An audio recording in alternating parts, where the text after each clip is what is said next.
საქართველოში არსებული პოლიტიკური ვითარების გავარესების შესახებ ევროპარლამენტის არაერთმა ჯგუფმა დაარეგისტრირა რეზოლუციის პროექტი. არის გარკვეული განსხვავებები სხვადასხვა დოკუმენტების, სხვადასხვა პუნქტებს შორის, თუმცა საერთო ჯამში ყველა ეს დოკუმენტი განსაკუთრებულად კრიტიკულია ქართული ოცნების ხელისუფლების და მისი მაღალჩინოსნების მიმართ.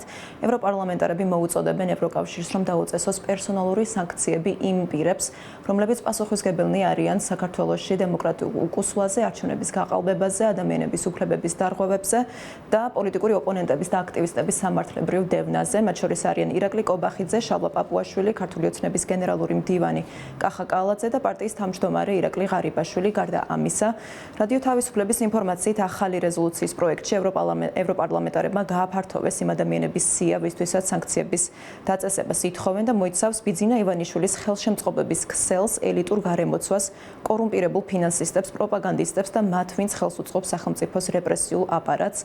ევროპარლამენტარების თანახმად ამ არასრულ სიაში შედიან ბიძინა ივანიშვილის ოჯახის წევრები, ეროვნული ბანკის პრეზიდენტი ნათია თურნავა, ბიზნესმენები ვანო ჩხარტიშვილი, სულხან პაპაშვილი, გიორგი კაპანაძე, საზოგადოებრივი მაუწყებლის სამეურვეო საბჭოს თავმჯდომარე ვასილ მაღლაფერიძე, მისი გენერალური დირექტორი თინათი ბერძენიშვილი, ტელეკომპანია იმედის და ლიბერტი ბანკის თანამფლობელი ირაკლი რუხაძე და სხვა ბიზნესმენები, პოლიტიკოსები თუ მოსამართლეები, რომლებიც ევროპარლამენტარების თანახმად ხელს უწყობენ საქართველოში რეპრესიული რეჟიმის დამყარებას. ასევე ერთ-ერთი ყველაზე კაცრი განცხადება გვხვდება სოციალური დემოკრატიული პარტიის მიერ წარდგენილ რეზოლუციის პროექტში, სადაც ვკითხულობთ, რომ საქართველოს განიხილავს როგორც ქართული ოცნების უკანონო რეჟიმის მიერ დატყვევებულ სახელმწიფოს და მოუწოდებს ევროკავშირს და მის წევრ ქვეყნებს, ასევე ეროვნულ პარლამენტებს და საპარლამენტთაშორისო ინსტიტუტებს არ აღიარონ ქართული ოცნების ამჟამინდელი ერთპარტიული პარლამენტის და 2024 წლის 14 დეკემბერს დანიშნული პრეზიდენტის ლეგიტიმაცია. წარდგენილ რეზოლუციებში ასევე განსაკუთრებულად ვრცლად არის საუბარი მედიაზე და მედიის თავისუფლების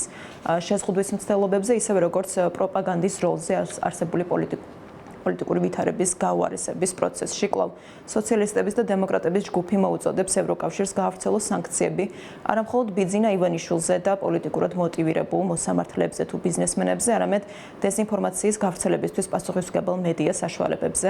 კონკრეტულად საუბარია ტელეკომპანია იმედის, პოსტივის და რუსთავიორის ფლობელებზე მათი როლისთვის ქართული ოცნების ავტორიტარული მმართველობის შენარჩუნებაში.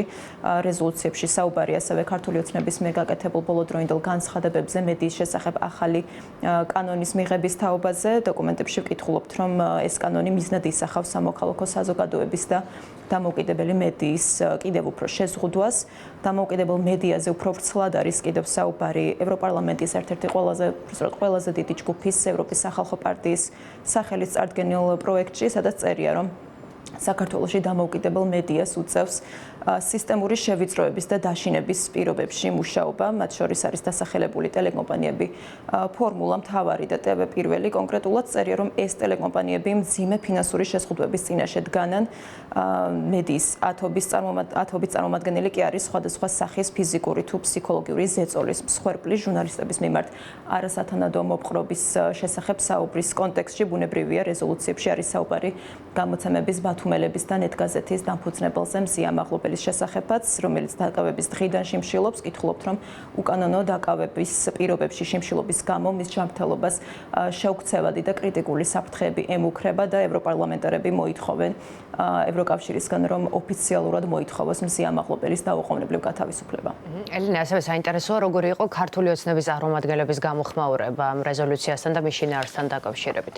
მმართველი პარტიის წარმომადგენლების გამოხმაურება კრიტიკულია. საგარეო საქმეთა მინისტრი მაგა ბოჭორიშვილი აცხადებს, რომ რეზოლუციის დოკუმენტი ოპოზიციისთვის კიდევ ერთხელ გადაგდებული მაშველი რგოლი იქნება და ხელს შეუწყობს მათი პოლიტიკური დღის წესრიგის შექმნას. ქართული ოცნების გენერალურმა მდივანმა კახა კალაძემაც გააკეთა განცხადება რეზოლუციის პროექტთან დაკავშირებით. მან განაცხადა, რომ სანქციების არავის ეშინია და როდესაც საქმე ქვეყნის ინტერესებს ეხება, არავინ უკან დახევას არ აპირებს. მან რიგ ევროპარლამენტარებზე საუბრისას განაცხადა, რომ ისინი საქართველოში დამარცხდნენ და ქვეყნის უმრავლესობამ უარი უთხრა კორუმპირებულ ევროპულ ბიუროკრატიას. რეზოლუციას გამოეხმაურა ირაკლი კობახიძეც. მან განაცხადა, რომ მან დოკუმენტი მორიგ არასერიოზულ პროექტად შეაფასა. მოვუსმინოთ მის კომენტარს რეზოლუციის შესახებ.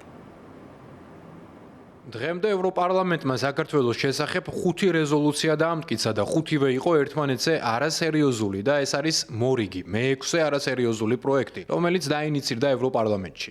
რა თქმა უნდა, ამ პროექტს ისევე როგორც წინა რეზოლუციებს აქვს აბსოლუტურად არაფრის ფასი. ჩალის ფასი ჩვენთვის. გამომდინარე იქედან, რომ ეს რეზოლუციები არ ასახავს იმ რეალობას, რომელიც არის შექმნილი ჩვენს ქვეყანაში. რეალობა არის ის, რომ საქართველოში ქვეყანა იმართება დემოკრატიულად.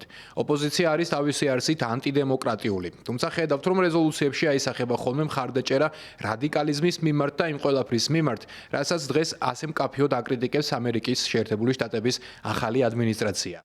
ამ ყველაფრის გათვალისწინებით ჩვენთვის ევროპარლამენტის რეზოლუციას არ აქვს არაფრის ფასი, თავისი უსამართლო ბუნებიდან და შინაარსიდან გამომდინარე.